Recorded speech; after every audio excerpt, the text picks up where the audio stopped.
las y los jóvenes no se queden en soledad. Estemos cerca para escuchar y acompañar. Que no se queden sin adultos y adultas para conversar. Promovamos encuentros entre pares y prácticas de cuidados. Generemos espacios de escucha e intercambio sin juzgar. Armemos espacios de encuentro para proponer otras dinámicas de celebración. Ofrezcamos información, escucha atenta y cuidado. Acompañemos a las juventudes. Los cuidados son colectivos. Cedronar. Un programa en ascenso. Bote a tierra. Con la conducción de Gonzalo Quintas y Carlos Seriani. Bote a tierra. Viernes de 20 a 22 horas. En Caput. ¿Cómo puedo hacer para escuchar Radio Caput en el celular? Primero lo importante. Prenda el teléfono. Así me puedo acercar a saludarlos y... Abra el Play Store de Google. Tipee en el cuadro de búsqueda Radio Caput. Caput con C. No desesperes. Es la única que hay.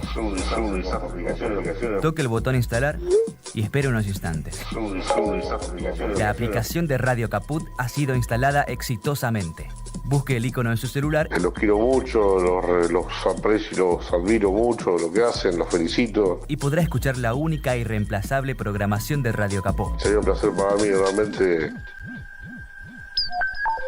Radio Caput.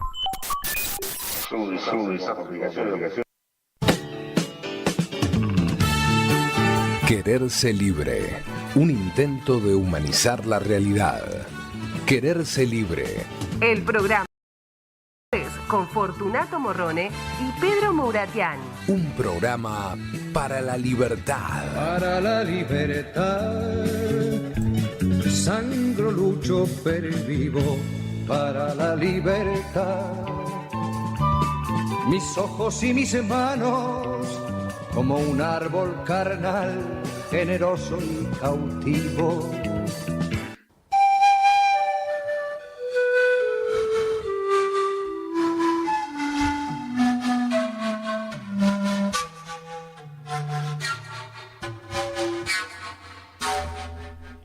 Mira, chicos, organicémonos, que ya empieza el programa, por favor, les pido. Estamos al aire. Sí, por favor. vos, Pedro, que estabas muy preocupado para ver cómo te podés hacer ese arreglo estético, pillow face, para no tener arrugas y ojos achinados. Ah, qué lindo. Y ahora... Me preocupa cómo sería eso en China, justamente. Esto estaría muy bien. Se te achinan los ojos y empezás a hablar en chino automáticamente. Lo que me pasó el viernes, Pedro, nos despedimos, todo fenómeno. Sí. Nos costó bajar, tuvimos que subir y bajar la escalera porque el ascensor no funcionaba. Sí, por eso Pero ya está resuelto y funciona perfecto. Está perfecto, ya probado. Tuvimos un par de testeadores que hicieron una prueba exhaustiva del ascensor y anda perfectamente. Bueno, resulta que saco mis auriculares, los de Bluetooth, me puse los auriculares y los tocaba y no arrancaba. Miro así, no tenía el celular. ¿Qué pasó? Me lo había dejado olvidado acá. ¿Qué tuve que hacer? Subir otra vez los 4 pisos. Casi. Yo por eso... Tremendo. Yo no, por eso no vine. Está bien, no hiciste muy bien, Lía. No, yo por eso no vine, no me voy a arriesgar, dije yo, mejor me voy además lejos. Claro, por la duda, viste, yo me tiento y vengo igual, entonces me fui muy lejos. Y no. A Federación. A Federación. Sí, además a sumergirme en agua calentita, no solo lejos, sino a sumergirme y pensar en ustedes. Lógico, que estaban acá, subiendo la escalera. Sentimos tu presencia y fue muy inspiradora. Y les estaba contando, yo no conocía Federación. Y recordaba como tantas cosas que uno no tiene presente y por ahí lo tiene medio agarrado con alfileres, recordaba así que Federación, que la antigua ciudad había sido trasladada porque con el tema de la represa, la construcción de la represa de Salto Grande, después eso fue todo cubierto de agua, etcétera. Y claro, lo tenía más o menos, yo calculaba cuándo había sido, no sé qué historia. Algo leí antes de ir. Federación está Uruguay, el río Uruguay sería. Claro. Uruguay. Y bueno, un poco antes de entrar, les estaba contando las impresiones, ¿no?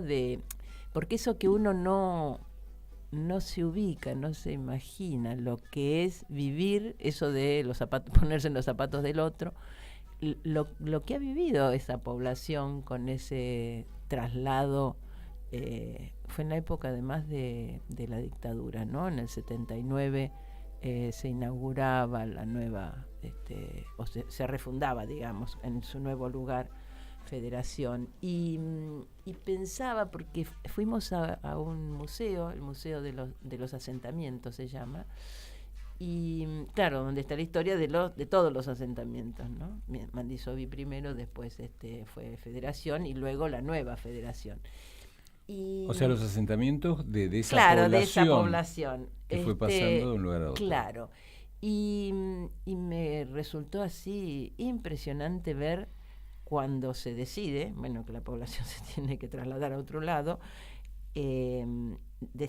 tiran abajo toda la ciudad. Y ver las máquinas tirando abajo y destruyendo, imaginando, ¿cómo decirte?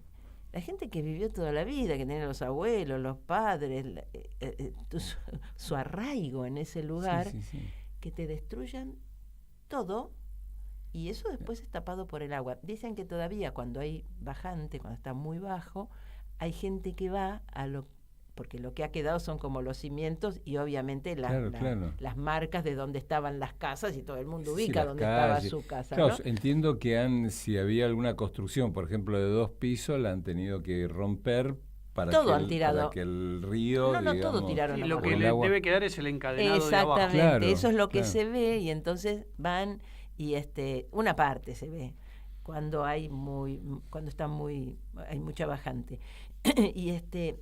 Y la verdad que imaginar esa gente que de pronto te dicen que de ahí te tenés que ir. Había resistencia también, había gente que no quería dejar el lugar, etcétera. Y muestran dónde está actualmente la ciudad, cuando se hacen las primeras construcciones, es decir, donde la gente se muda. Y es realmente muy fuerte ver, no había vegetación. Ves unas casitas como si fuera en el desierto, digamos, no hay nada de vegetación, nada. Y lo ves hoy, que no ha pasado tanto tiempo, y la verdad que da gusto, todo parquizado, todo cuidado. Lo que pasa es que también relatan, quedó del otro lado, porque donde estaba la ciudad, hacia el este, digamos, hacia el sur, norte, sur, estaban los aserraderos, ¿no? Que era en realidad la actividad más importante que tenían. Tienen apicultura también. Y los aserraderos todavía están, ¿no? Pero como del otro lado del río. Del otro lado del río. Y donde, digamos, donde está la ciudad nueva, se empezaron a venir abajo porque no era sustentable económicamente. Hasta que en los 90, a partir de un proyecto que tenían y que ya venían como teniendo esa iniciativa de ver si había aguas termales, finalmente se pone en marcha un proyecto. En el 92 es donde perforan y encuentran a 2.000 metros aguas termales. Y con eso surge la ciudad y con eso se sustenta hasta el día de hoy. Es muy lindo el parque termal, es grande, muy bien cuidado, es muy grande y estaba, bueno, nosotros fuimos ahora en vacaciones de invierno, así que... O sea, debieron ser los primeros que se tiraron, porque después, qué sé yo, en distintos lugares de Entre Ríos han hecho también espacios termales. Y está Villa Elisa, San José, en Paraná también, o cerca de Paraná. Las de Concordia Concordia son por ahí las más conocidas. Claro. Y una amiga me contaba esto no sé si debo decirlo, pero cuando le conté a una amiga que había ido, sí, me dijeron que muy lindo, no sé qué, no sé cuánto, dice, ¿son truchas?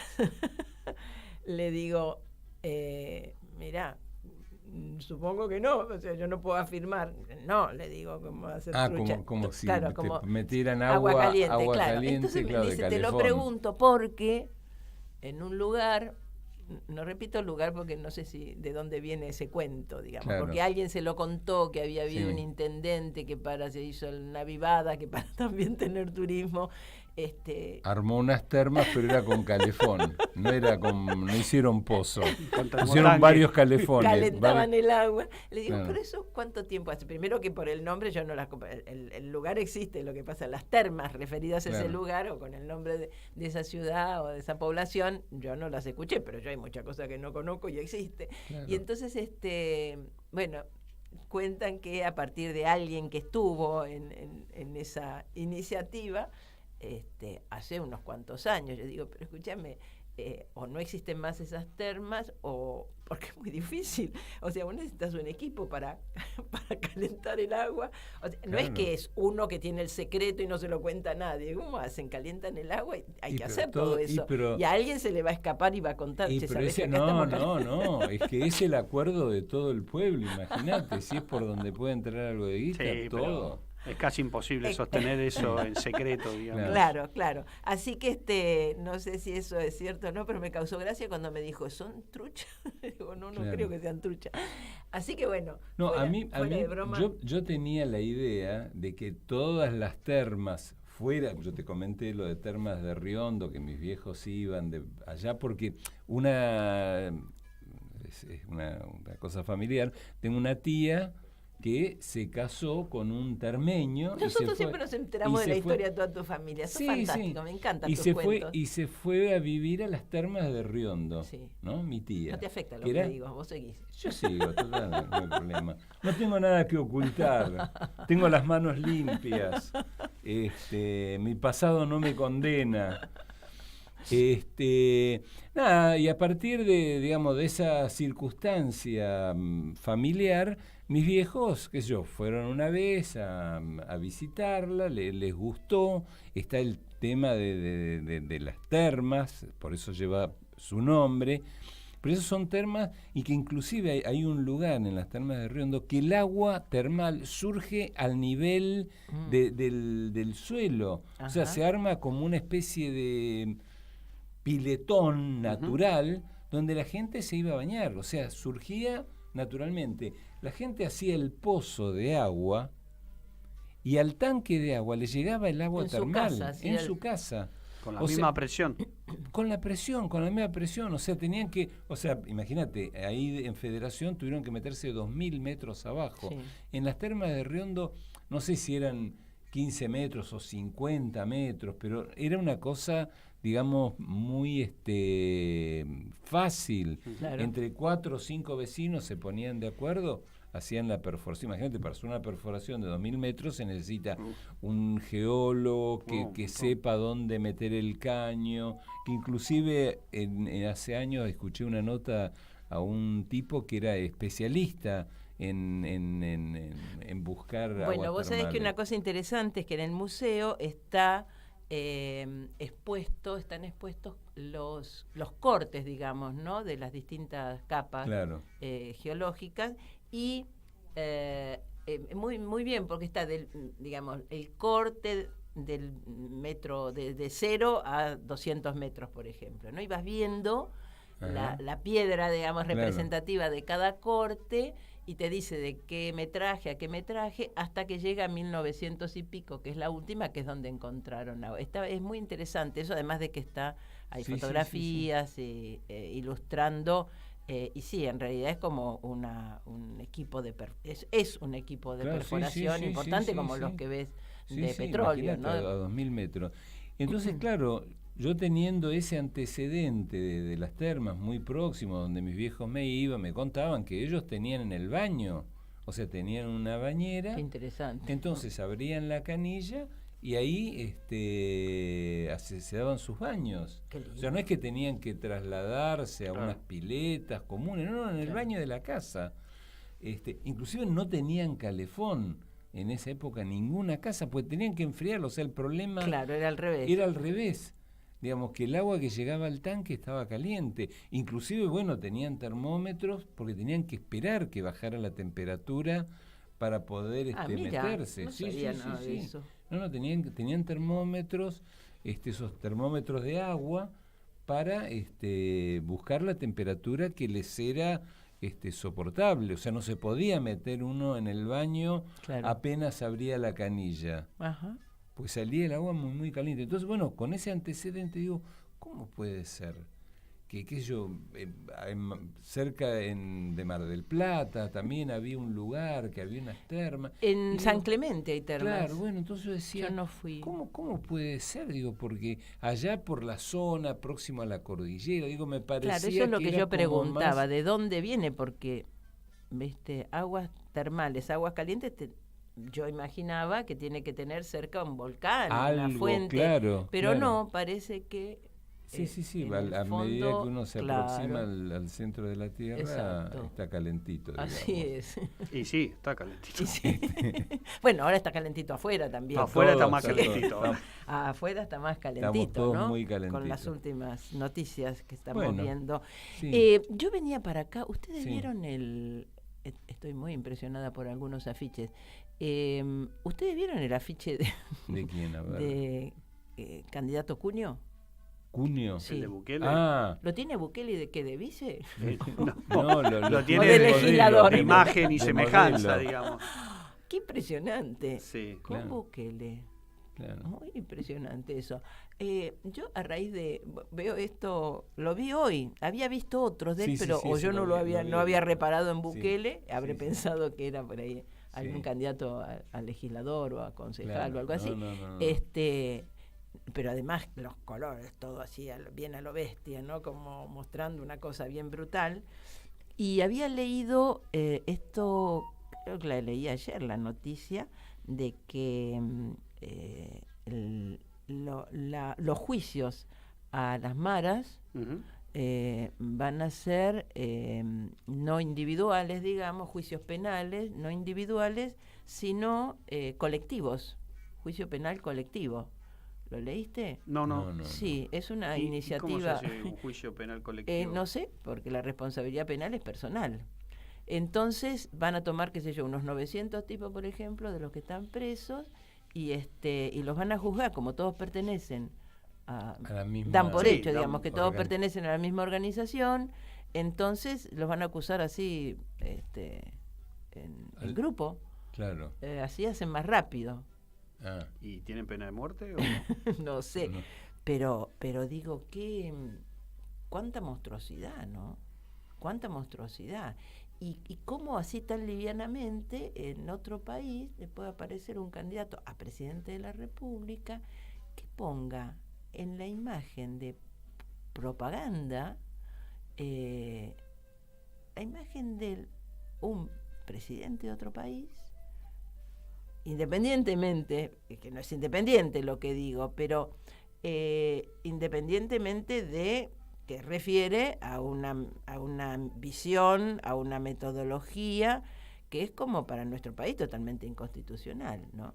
Entonces yo digo, esto lo pensaba a raíz de,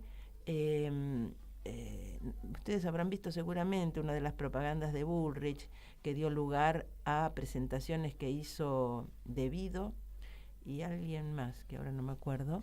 Digamos, Devido dice, yo no soy ni candidato, ni no estoy en esta campaña. Él pidió a Servini de Cubría que le prohibieran a Bullrich tenerlo en una propaganda donde, por supuesto, dice, terminó con la corrupción y lo ponen a Devido bajando unas escaleras, ¿no?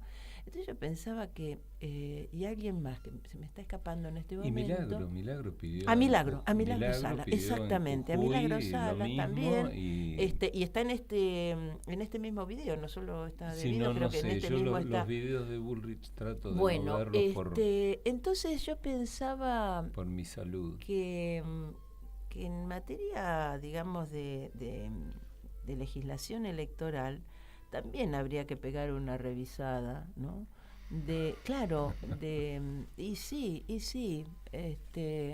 porque si no, como no hay límite para nada, y hay una violación permanente de los derechos, en esa propaganda, de los derechos de las personas aludidas, y como si no tenés a quien quejarte.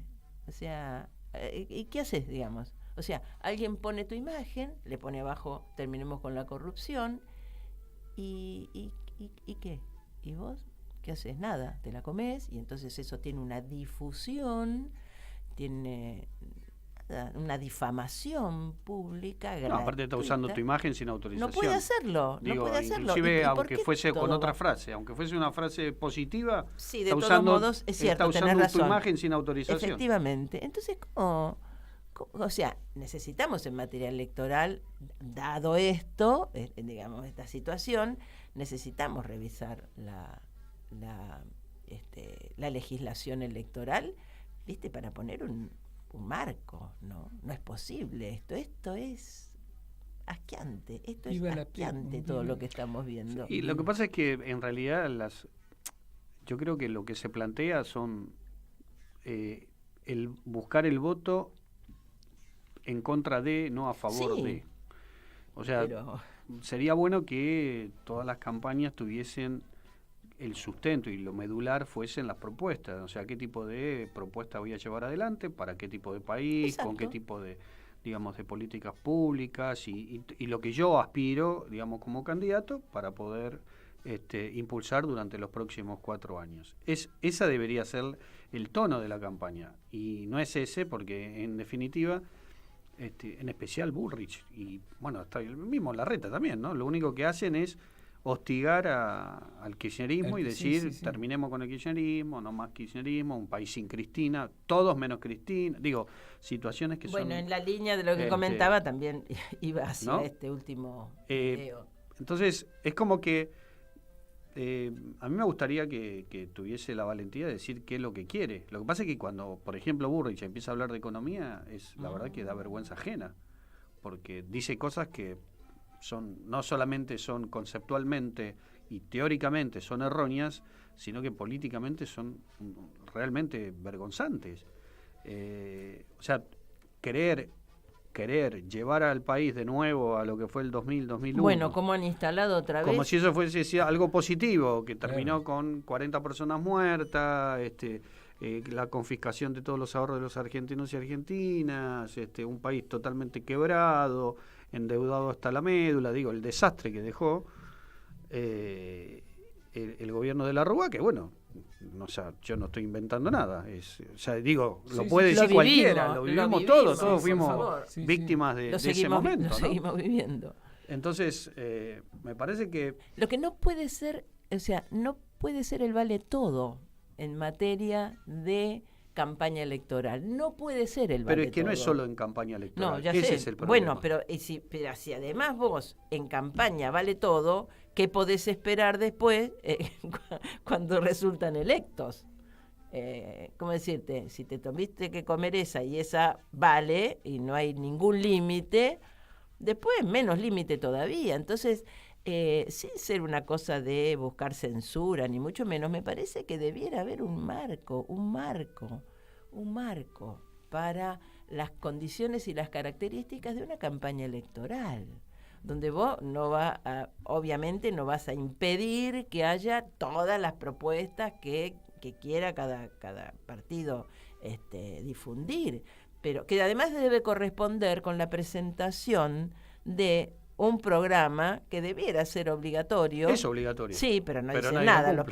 Claro. Entonces, vos no te podés presentar si antes no has presentado ese programa. Y la difusión... Se presentan los programas que son nada. No dicen nada. No dicen nada y que ya están preparados hace 30, 40 años que se repiten. Claro, salud, educación y medio ambiente, son títulos. Entonces, me parece que debiera haber un marco. Estoy diciendo un marco. Para evitar, digamos, todo esto que en definitiva termina impactando en la sociedad.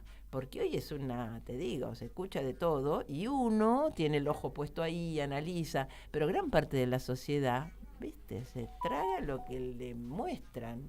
Y entonces después nos asustamos por los resultados electorales, ¿no? Yo creo que por lo menos decirlo, por lo menos decirlo, no vale todo, no vale todo. Y bueno, y eso debe traducirse también en criterios y lineamientos, creo que en campaña electoral. Habría que estudiarlo más profundamente, pero alguna señal hay que dar en ese sentido, ¿no? Hoy leía, y todo viene en la misma línea, hoy leía que el personaje que fue jefe de asesores, Aracre. Sí, ¿no? que está ahora con... Sí, pero yo, ¿sabés qué? Me preguntaba... ¿Con quién está? Con Bullrich. Con Bullrich. No me Apoya acuerdo. las propuestas de Bullrich. ¿Cómo salió bueno. con eso? Pero ¿sabés qué? A ver, ¿por qué hay que ir para atrás? Hay que ir un poquito para atrás. Yo, cuando este tipo aparecía en los programas, yo no sé si ustedes se acuerdan, el año pasado empezó a aparecer en programas de televisión. Estaba incluso en ese de los domingos que era Caníbales. Sí. Me acuerdo que en los, viste que estaban unos en la mesa y después invitados. Y me acuerdo que estaba invitado Amado Vudú y él. Ajá. Juntos, digamos, ¿no? Como ¿Y qué como decía? participantes. Pero no tenía un discurso, Bueno, no era pero disruptivo el discurso. No, pero lo que yo digo es esto. ¿Quién era ese tipo? Para empezar a aparecer en todos era el los CEO de Sigenta. y sí, ¿qué? Y nada, querían de buscar a alguien y que de era golpe, del... bueno, entonces lo empezaron a instalar, en poco tiempo lo instalaron, y termina de jefe de asesores de Fernández. Eso digo, si lo instalan como instalan a todos, que obviamente ponen plata en los medios, sea el medio que sea, ponen plata, porque ¿quién es ese señor? Para que entonces Silvestre lo invita, el Caníbales lo invita. ¿Quién es ese señor para ponerlo ahí en la discusión? Y a los 2 meses, 3 meses de esa instalación, termina siendo jefe de asesores del presidente de la República. Después voló por la gran presión, porque... Bueno, ahí habría que pensar de quién es la responsabilidad. Sí, claro, bueno, pero, o sea, yo iba más atrás, digo, si termina ahí es porque lo fueron instalando para que terminara ahí, o es que el otro estaba boleado y dijo, uy, este que está todo el día en televisión lo voy a designar jefe de asesores. Ahí hay otra cosa, no es no es casual. Entonces... ¿De dónde venía el...? Es de Sigenta, de la Sí, CIO. No sé. del agro. Ah, Claro, que ligada al agrotóxico Claro. y tutti quanti, que él renuncia a la empresa, era el CEO, y después que renuncia como jefe de asesores, que no, o renuncia o lo renunciaron, no le queda y otra. renuncia o se corre cuando llega más. Claro, que él pretendía estar en ese lugar. Resulta que hay una actuación iniciada por la aduana en relación a esa empresa. Esto después que él se va, pero la investigación creo que arranca en el 2019 sobre esa empresa ligada a cuestiones de contrabando. Bueno. Y ninguno tiene el limpio. Bueno, entonces, ¿sabes por qué? De estos, ¿no? Imagínate el amigo de Macri, el de Hayden Lake. ¿Como Lewis? Claro, el de Lewis ahora. Joe, voy a decir... Joe. Lewis, no, Joe. Lewis no, Lewis. Joe el aceitoso, que tiene cara así de entonces, killer, ¿no? Quiero decir, hay Perdón por el... todo vale, venía de eso del todo vale, Pobre, ¿no? pobre el aceitoso. Sí. Todo vale todo. ¿Cómo puede ser? Un tipo viene, aparece, jefe de asesores, ¿cómo se ¿de dónde salió? ¿Quién es? Y de pronto, estando en la máxima instancia, asesorando, opinando, influyendo, ¿cómo decirte? Y no se responde por eso. Vale todo. Y me parece que ahí hay que poner el ojo, que no vale todo. No vale todo. Lo que pasa No es debiera que valer no todo. debiera valer todo, pero vale todo. Ese es el problema. Bueno, estamos en un problema grave. Pero estamos- no hay... Houston, digamos, yo no le veo estamos en un problema. no veo que eso se pueda modificar en lo inmediato. No, pero hay que promover, me parece. Porque pero no vale todo en todo, no es solamente en el tema de la política, ¿no? O sea, Sí. se da en todos los campos. en donde se mezclan las situaciones, donde se faltan los respetos, donde pasan en la televisión, lo ves, y lo ves en la vida cotidiana también. O sea, hay un problema que tenemos estructural como sociedad que en lugar de mejorar fuimos, digamos, involucionando en algunos aspectos. O sea, yo creo que tenemos una discusión que está muy baja, muy baja. El nivel de discusión de la sociedad argentina es muy baja hoy. Decadente. Cosa que no era así hace unos años, ni mucho menos antes, ¿no? O sea, más allá de que siempre hubo conflictos, siempre hubo intereses, siempre hubo disputas, me parece que hoy el nivel de discusión es inclusive lo que trasciende de ese nivel de discusión es muy bajo. Y en eso creo que todos colaboramos también, por acción, por omisión, por lo que sea, ¿no? Por consumo. Somos parte de esta todos sociedad, somos parte no estamos de esa. afuera. Entonces, yo creo que ese es uno de los grandes desafíos que tenemos, porque, y para mí, yo insisto, creo que el gran desafío es poder realmente modificar el pensamiento, pero no para que se piense de una determinada manera, sino para que haya un pensamiento crítico. Exactamente. O sea, lo que necesita cualquier sociedad es tener pensamiento crítico, porque ese es el que después te permite mejorar un montón de aspectos. Así es. Y eso se da a través de la educación, se da a través del consumo de determinados medios bueno, en fin, todo lo que nosotros sabemos que hoy no está pasando. Y se ha ido deteriorando, y se ha ido perdiendo lo que había, y entonces se han caído cualquier referencia que pueda ser útil, digamos, para enderezar la cosa en esa dirección. Porque no hay una discusión de fondo real. No. Todo hay un nivel de manipulación de todo también muy alto. Entonces nos lleva a estas situaciones, ¿no? O sea, nos cuesta mucho también hacernos cargo de lo que pasa, y siempre estamos buscando la responsabilidad en el otro. Siempre el problema de lo que nos pasa está en el otro, siempre. Y eso es un problema. Así es. Porque si yo siempre creo que, y mi pensamiento, digamos, medularmente está constituido de esa manera, es creer que yo nunca estoy cometiendo ningún error, que mi pensamiento es, digamos, tengo una mirada profundamente autoritaria, ¿no? De lo que va pasando. Aunque ese pensamiento crítico empieza por uno. Y por supuesto. Absolutamente. Entonces pasa lo que va pasando, digamos, ¿no? En cualquier ámbito, no es solamente en el tema de la política. No. Es un reflejo, sí, en todo caso, lo de la política. Bueno, ¿qué les parece si ¿Pones musiquita? ponemos algo de música? Ver, ¿qué trajiste? Bueno, Isa siempre nos está proponiendo distintos temas para recordar, como efemérides.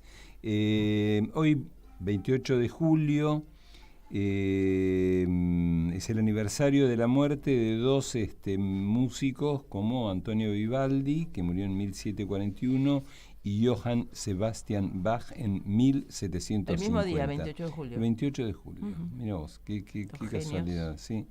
Y una de las propuestas, tenemos dos temas, nos propone dos temas, uno de Bach y otro de Vivaldi, pero el que me encanta a mí es el de Vivaldi. Que es Tormenta, Storm, estamos metidos en la tormenta, así que escuchemos un poco a Vivaldi, que nos Vivaldi a todos. Dale.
En Caput Rafael Correa.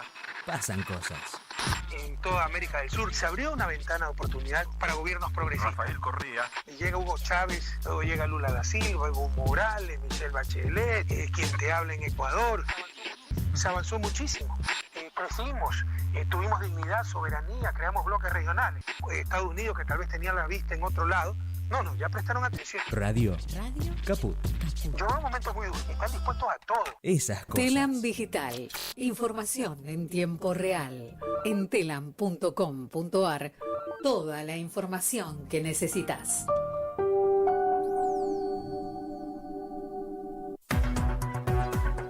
Noticias.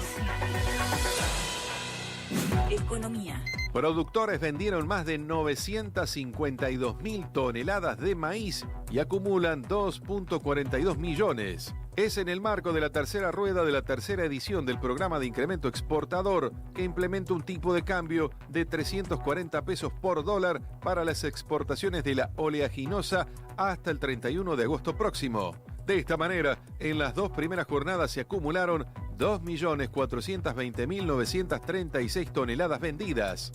Los datos surgen de acuerdo a las cifras de la Bolsa de Comercio de Rosario, difundidas en base a la plataforma CIO Granos.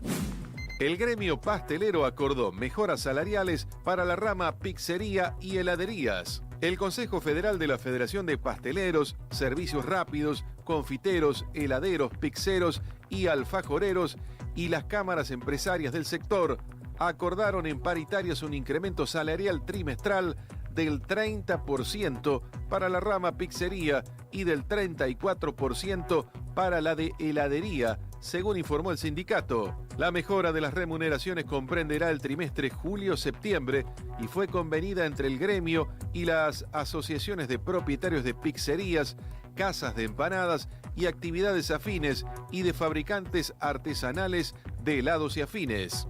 Espectáculos. Por el paro de actores y guionistas posponen la fecha de los premios Emmy 2023.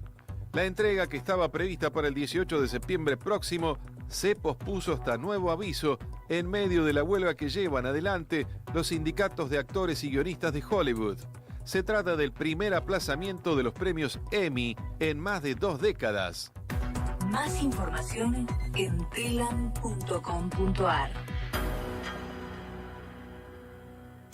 Seguí conectado, seguí Radio Caput, seguí conectado, seguí Radio Caput, seguí conectado, Caput. Radio Caput.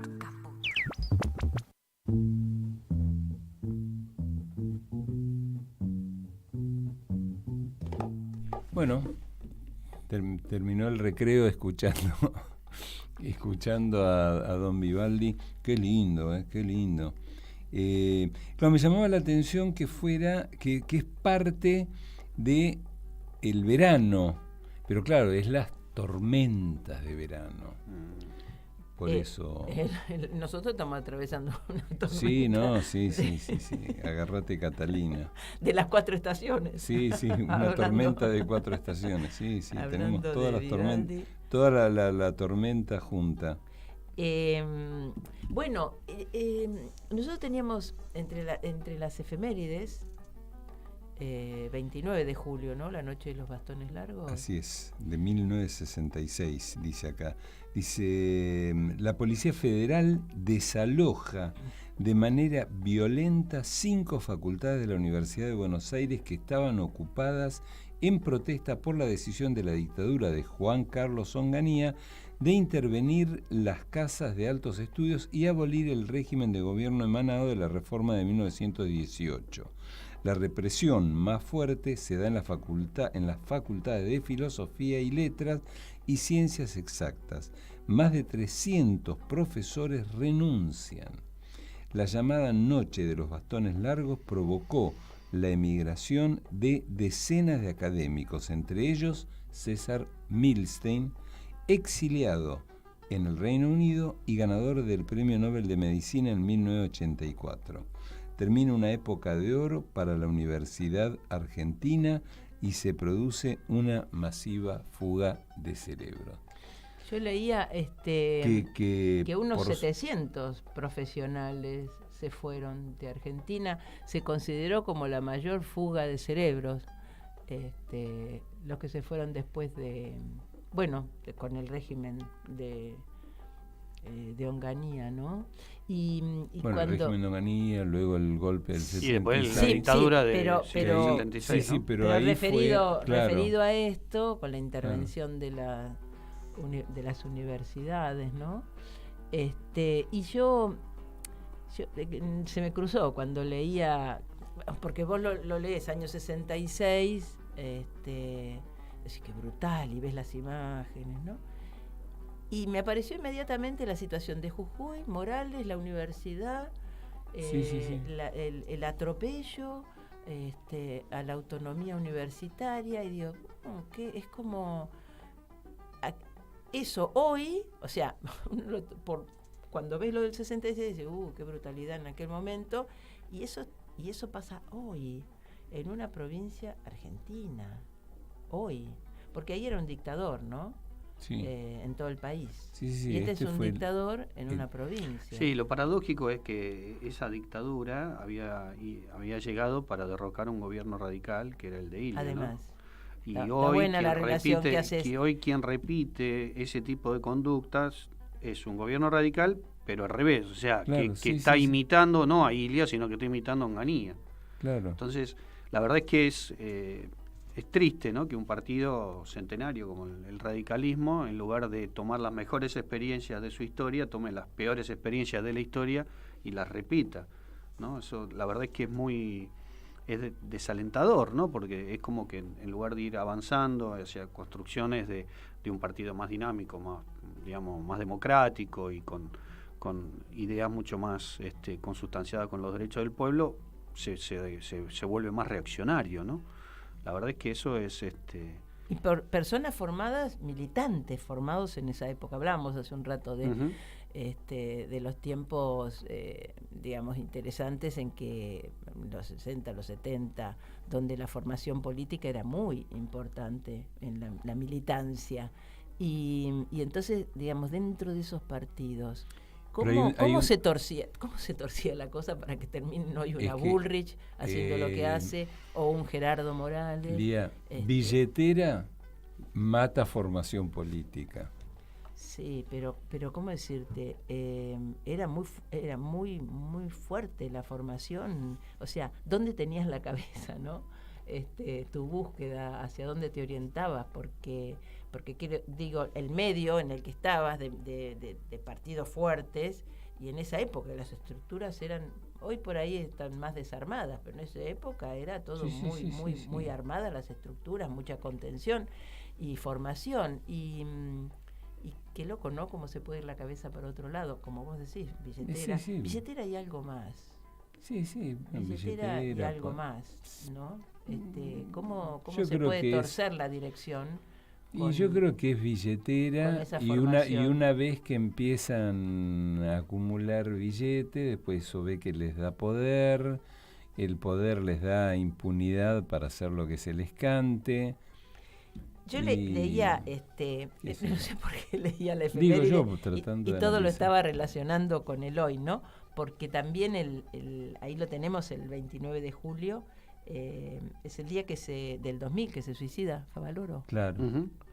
Y en estos días que está como han puesto tan sobre la mesa, y en algunos casos justificando y defendiendo el gobierno de la Rúa, ¿no? Han salido a defender que pobre, que en realidad no era lo que él quería hacer, que no pudo hacer otra cosa, que lo petardearon, que no lo ayudaron, que y defendiendo como hace Bullrich las medidas económicas que llevaron a la destrucción de este país, yo decía, bueno, justo que hoy, digamos, hay una coyuntura donde estamos tratando esto y donde vuelven con el 2001, bueno, tenemos... Bueno, ahí yo diría esa relación. billetera mata científico, porque no sé si Sí, sí, recuerdan que una de las denuncias que hace Favaloro antes de morir en la carta y demás, él expresa realmente que la deuda que tenía el PAMI en ese momento con Horacio Rodríguez Larreta, era el titular del ¿no? PAMI, le estaban pidiendo retornos, coimas, claro, retornos, para poder claro, pagarle lo que le debían. claro. Cosa que a él ya estaba en una situación crítica, ¿no? Porque estaba muy endeudado. Que si hubiera no él aceptado, personalmente, sino Sí, sí, todo sí, el sí, trabajo toda la fundación, médico claro. y científico que él llevaba adelante. O sea, digo, es esto, volvemos a lo mismo. Estamos hablando de 20 y pico de años atrás o 30 años atrás, estamos hablando de 50 años atrás, o sea, 40, estamos hablando de casi 60 años atrás. Así es. Digo, es cíclico, ¿no? Cómo seguimos y cómo seguimos dando vueltas y cómo seguimos dando vueltas, y siempre es lo mismo. O sea, y lo de Favaloro, el día anterior a suicidarse, él le pide a De la Rúa, le plantea a De la Rúa, el día anterior le plantea a De la Rúa la situación desesperada en la que estaba. Lo dice el mismo De la Rúa, no le dio bola. O sea, el mismo De la Rúa lo cuenta. No le dio bola. Estaba muy aburrido. Qué bárbaro, muy ¿no? aburrido. Qué bárbaro, ¿no? Y entonces tenés como... Todo eso lo traes al hoy, porque... Y ahora, perdóname, Lía, esto no es un invento del peronismo, del kirchnerismo. Absolutamente. O sea, esta es una realidad que ahora, en medio de la interna en Juntos por el Cambio, ha salido a la luz porque se han matado. Claro. Entre Bullrich y Larreta se han tirado. Uno le indilgó la irresponsabilidad del gobierno de la Rúa, el blindaje y la economía y el estallido social y las muertes, y la otra le indilgó a los Rodríguez Larreta el tema de Favaloro, ¿no? O sea, exacto. Digo, nosotros no estamos inventando la historia es esta y la cuentan ellos mismos, y ellos mismos cuando se tienen que enfrentar sacan a relucir porque la conocen esas bien. verdades, porque Claro. la conocen, fueron protagonistas y saben que ha sido desastroso eso, ¿no? Así es. Así que estamos ahí, ¿no? ¿Cuándo son las elecciones? ¿Cuánto faltan? ¿Cuántos días 13 faltan? de agosto la paso, digamos. Y está dentro de lo que es, sigo sin acordarme el nombre del frente. Unión por la Patria. Unión por la Patria. Qué loco, cada vez que lo tengo que decir. Está no me acuerdo. en la duda, si es Unidos, Unión por la Patria. Unámonos. Todo el planteo que hay respecto de si votarlo es la conversación hoy, ¿no? Claro. Si votarlo a Grabois y Massa, si votar a Grabois para, lo habíamos hablado nosotros en otro programa, para lograr, digamos, porque dicen muchas cosas con las que estamos de acuerdo. Sí, totalmente. Y nos hemos llevado, no digo la sorpresa, pero esto de que todos fueron a la rural a prometer que no haya retenciones, bajar las retenciones, sacar las retenciones, y no es una sorpresa, pero no es un grano, un ¿no? detalle. Un disgusto, es claro, un disgusto. Claro. Entonces, con una posición tan clara, tan sólida, ¿no? Tan bien desarrollada como la de Grabois, y ¿cómo expresa uno eso? Si lo va a expresar con el voto. ¿Cómo expresás que no estás de acuerdo con eso? Que es medular, ¿no? Entonces, está la discusión en la militancia, está la discusión a quién le vamos a poner el voto. Entonces, por un lado, esa cosa de si votas a Grabois, entonces saca menos votos más, entonces hay un debilitamiento, porque después la cuenta se hace no sé cómo, entonces el que menos votos tiene. Y por otro lado, la construcción interna de un espacio, o el fortalecimiento de un espacio, que una vez que ganemos la elección, tenga peso en las decisiones, ¿no? eso es lo que hoy se debate en la militancia. Y qué lío, ¿no? ¿Qué hago, porque lío? porque te tiran y porque te tiranean ¿Qué para un lado y te tiranean para el otro.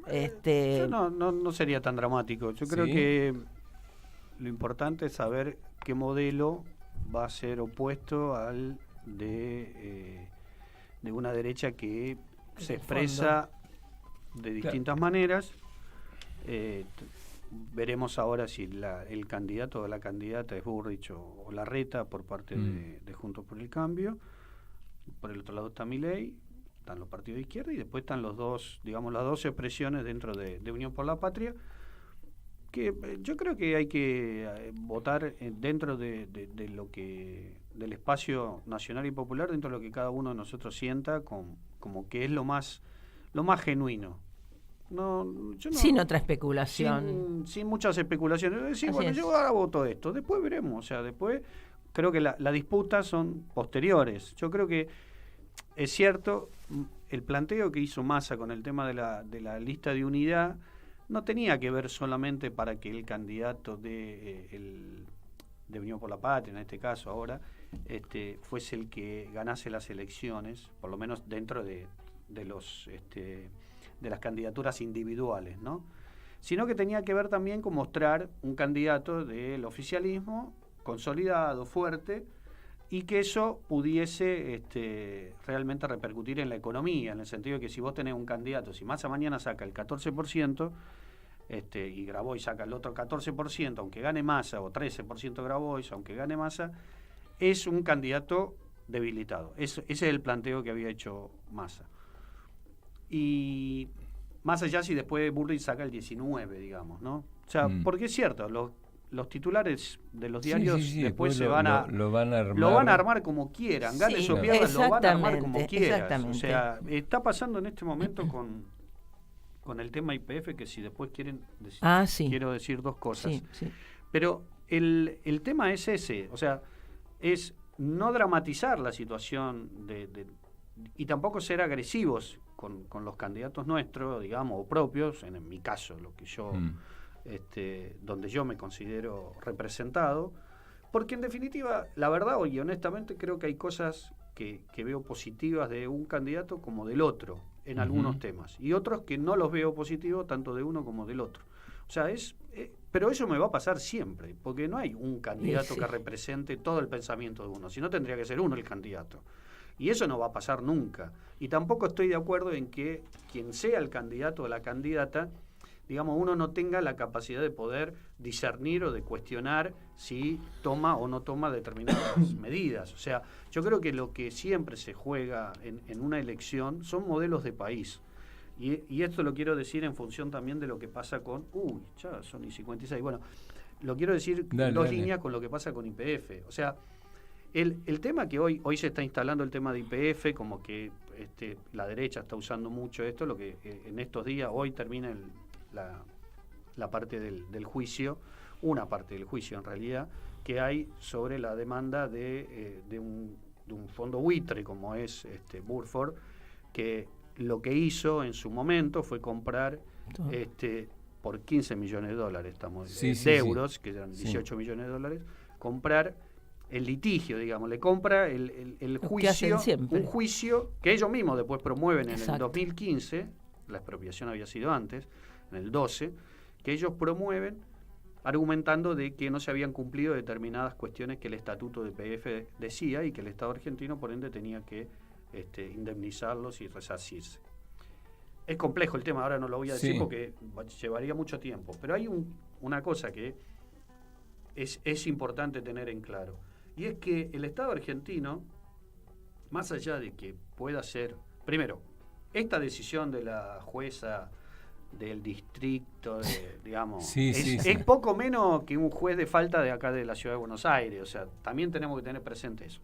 Eso termina ahí gracias a nuestro ex ministro de Economía, querido José Martínez de Oz, ¿sí? Porque en la época de la dictadura el señor había generado todo lo propicio para que todas las empresas extranjeras pudiesen litigar La fuera jurisdicción en allá. jurisdicción Exacto. extranjera, ¿no? O sea, no en la Argentina. Exacto. O sea, vos venís acá, es pero después si increíble. tenés un problema lo hacemos Claro. afuera. Sí, y increíble. el presidente Carlos Menem con Dromi, ¿sí? Se encargaron de cerrar ese capítulo. Entonces la Argentina queda atada de pies y manos para poder realmente recuperar su patrimonio digamos, con las condiciones que uno debería hacerlo. ¿Por qué? Porque generaron ellos un mecanismo que las empresas privatizadas prácticamente eran imposibles de volver a estatizar. Claro. Salvo que tuvieses que pagar un montón de, digamos, de plata y generar un montón de conflictos y de juicios y demás. Todo eso se lo vemos a Carlos Menem. Por eso yo insisto que estructuralmente, para mí, institucionalmente, en términos administrativos, fue peor el gobierno de Menem que el de la Rúa, inclusive. Y porque puso la condición, ¿no? claro. Porque te ató y Claro. te encerró. No te dejó margen. Y no te dio margen para después poder modificar eso. Y modificar eso significa después un montón de acuerdos también, con una derecha como la que tenemos en nuestro país, que es prácticamente imposible porque ellos están al servicio de estos Exacto. intereses. Claro, no están al claro. servicio de la patria. Esta es la gran discusión.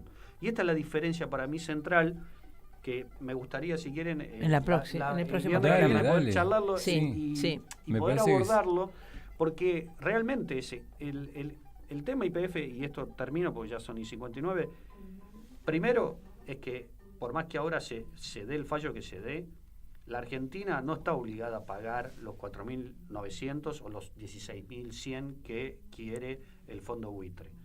Primero es que la Argentina va a apelar eso. No pudo apelar todavía porque el fallo no estaba necesita firme, el fallo para apelar, estaba claro. incompleto, digamos. No hay fallo No hay todavía. fallo todavía. No. Lo que hay es solamente hay un prefallo, digamos, un fallo primario en donde dice, bueno, YPF no tiene nada que ver, seguimos contra el Estado.